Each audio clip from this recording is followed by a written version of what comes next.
Hi, and welcome back to the Rubber Room. My name's Chris Colley, and I'm a Stampin' Up! Demonstrator. I'd like to start off by thanking you for joining me today on Watch It Wednesday. Today I'm going to be sharing with you how to make this card. I did make this card using the Watercolor Wonder crayons, which are now available in the Stampin' Up! Catalog. I absolutely love my watercolor crayons, and I'm glad that they are available again to use. So I'm going to share with you this card, and I started off by stamping my image with a StazOn ink pad, and I've just used a piece of very vanilla cardstock and stamped the tree from Lovely as a Tree with the StazOn. I did use StazOn because I am going to be watercoloring, and StazOn is a permanent ink, which means that it will not run when I add my watercolor crayon colors to it. So I'm going to start off by just using my crayon. This actually is a brown Watercolor Wonder crayon, and I'm going to be coloring the trunk of my tree with this crayon. And you can kind of do a little scribbly color with it. You don't actually have to color and stay in the lines or anything like that. And then to add color to the leaves of my trees, I'm just going to randomly color in a little circular motion. I'm going to be using more mustard, Cajun craze, and always artichoke. And that was my more mustard, and I'm just going to add a little bit of Cajun craze with it.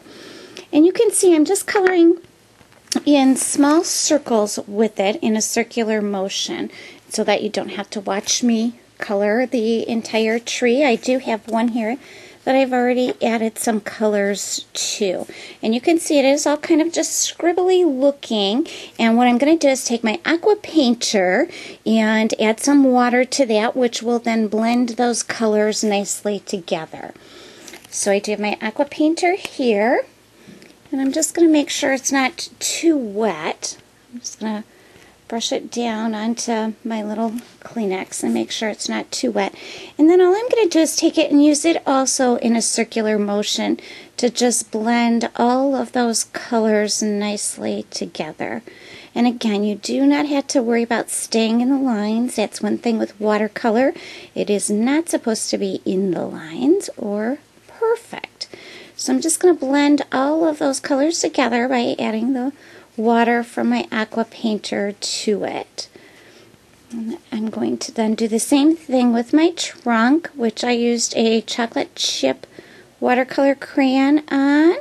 And then I'm just going to clean my aqua painter off a little bit and do the same thing down here where I've added some always artichoke color to it, again with my aqua painter. And you can see I've added a lot of color, and it's all blended very nicely together. And if there are some areas where you think that you may want more color, an option at this point is to just take your Watercolor Wonder crayon and add a little bit of color to your aqua painter from the crayon, and then just brush it on to your image where you would like it. And that's just going to add a little more color and make it a little bolder in those areas where you've added it on. I also am going to add a little sentiment to this, and I'm going to use Sharing in Your Sorrow sentiment from the Thoughts and Prayers stamp set. And what I'm going to do is I have stamped my saying onto my clear plastic sheet from my Stamp-A-Majig. So I'm just going to make sure that's on there nice and straight. I want my sentiment to be centered on there. So I am going to use my Stamp-A-Majig for that. And then I'm going to get rid of my imaging sheet and ink my stamp up with some chocolate chip ink.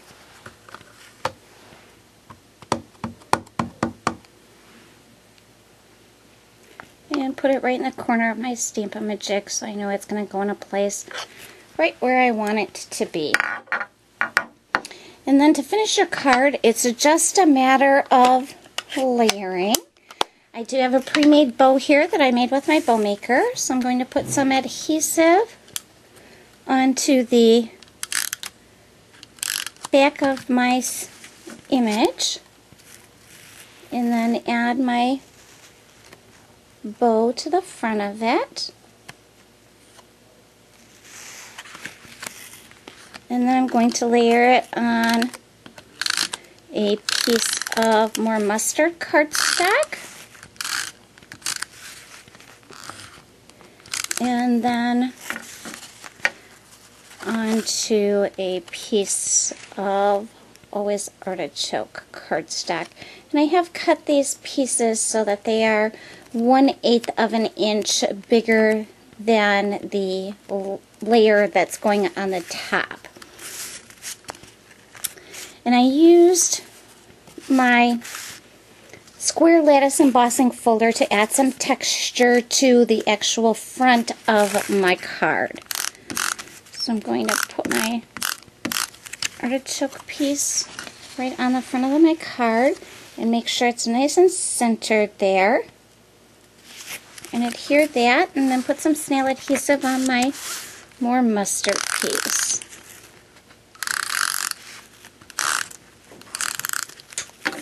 And put that right on the front there.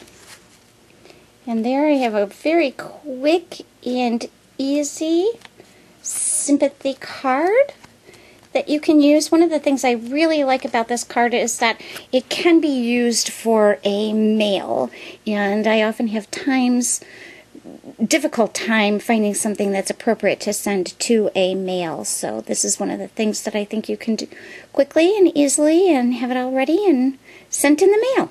Thanks for visiting the Rubber Room today, and I hope you'll be back to see me next week for Watch It Wednesday. Have a great week.